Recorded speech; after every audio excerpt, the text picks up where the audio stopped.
完了，这次是遇到台风了。兄弟们，我轮现在正航行于太平洋，船长已经下令，全员穿上救生衣，关闭所有的水闭门，做好抗台风准备。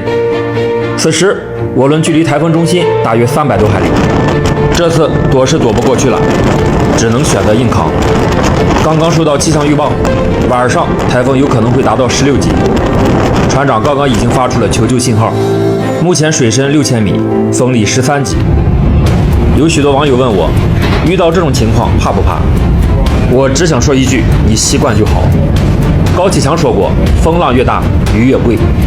经历过这种大风大浪，你也是真男人。刚上船的实习生没经历过这种场面，跟他妈妈通话，搞得像世界末日一样。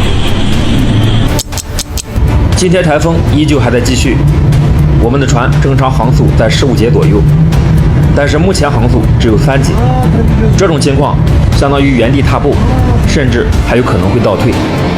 有许多网友问我，船上有没有女人？我想说，如果女船员见到这种场面，可能只会尖叫了吧。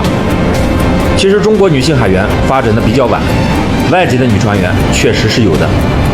其实船上女性数量如果多了，未必是个好事儿，因为容易出乱子。今天这海况就更刺激了，我感觉我们遇到了杀人浪，之前只是在传说中听到过。再看看我们的生活区，一片狼藉。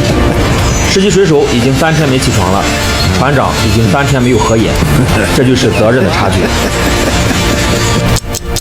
兄弟们，今天的海况比较不错，目前风力8级，不过台风过后能见度还是比较低。今天终于熬过来了，熬过